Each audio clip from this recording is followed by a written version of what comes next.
One of the many debates in Counterstrike is the debate of beauty versus performance. This debate mainly comes up when deciding the graphic settings to use in-game. In this video, I'm going to show you the best graphic settings in CS2 for a mix of the best performance and a game that looks amazing. Before I show you the best graphic settings in Counterstrike 2, I do want to tell you about today's sponsors, SkinsMonkey. This video is sponsored by SkinsMonkey. SkinsMonkey is a buying and trading website with over 150,000 available skins, which means it's a super fast and safe way to change up the skins in your inventory. If you don't want to trade away your old skins, then don't worry. SkinsMonkey also has free daily, weekly, and monthly giveaways for you to enter and win new skins for your inventory. They also have live 24/7 support. SkinsMonkey is offering up to a free $5 alongside a 35% deposit bonus to anyone who uses code Kaizo and deposits money using one of the many deposit methods for their first trade. Thanks to SkinsMonkey for sponsoring this video. Their link is in the description. Let's get back to the video. Thank you so much to SkinsMonkey for sponsoring this video. The last thing I want to do before showing out the settings is shouting out the person who asked for it. So Nathan Rubb, thank you so much for requesting this video. Now let's get into the settings.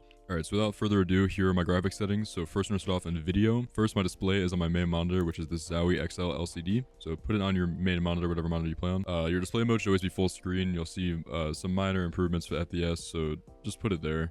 Aspect ratio, normal 4:3. This is personal preference, like my resolution video. Just put it on whatever you prefer. I switch between 4:3 and 16:9 all the times. Resolution, again, completely personal preference. I recommend staying, if you're on 4:3, probably north of 1280/960. I play on 1280/960, but also 1440 1080. If you play on 16:9, then stick to whatever your native resolution is, or go to 1920 1080. Just stay at something where you can see what's going on in game. Always have your refresh rate on the highest possible. So I play on a 240 Hz monitor. It's capped one lower, so I play on 239. If you play a higher FPS, then put it there. Play a lower, put it there. Brightness, I have it on 94%. I used to play on 102%, but I actually bumped it down because my game is a little too bright. So this is, again, totally personal preference, but yeah.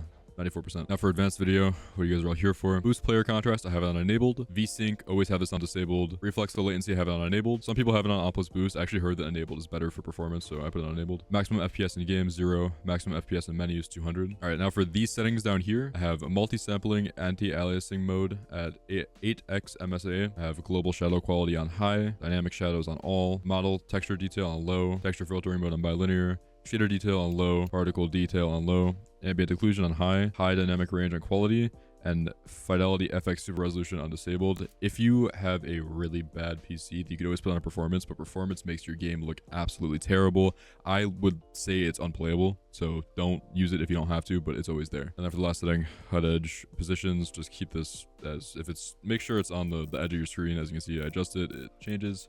Make sure it's all the way maxed out and you should be good. Now for the next part of this video, I'm going to be showing you my NVIDIA color settings. All right, so this next part of this video is going to only be for NVIDIA graphics card users. Unfortunately, I don't know the settings for AMD users. I do know a lot of people use NVIDIA cards, so this is for you. So what you're going to want to do is you're going to want to right click on your desktop, come down to show more options, and then hit NVIDIA control panel. Once that launches, you're going to want to come to adjust desktop color settings. So it's the second one on the display. You're going to scroll down to where it says digital vibrance, and you can adjust this to wherever you want it.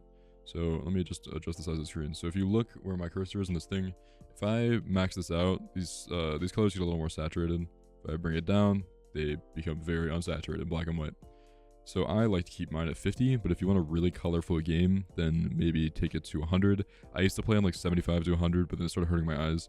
So I brought it back down to 50, but yeah, if you like in Go, a lot of people have it on 100, now in CS2 a lot of people have it on 50. I would say stay above 50, find out wherever you're comfortable in that range. This last part of this video is going to be completely tailored towards content creators and streamers and everything like that. So if you want to have your game look really colorful on camera, but when you're actually playing it doesn't look that colorful, this is what you're going to want to do. So you're going to go into OBS, you're going to want to go to your capture settings. So in CS we use desktop. You want to go to filters, and then you are going to want to add a color correction. Okay. And then you can adjust your saturation. So if I bring this up, you're going to see how it gets much more blue in here. So it's much more saturated.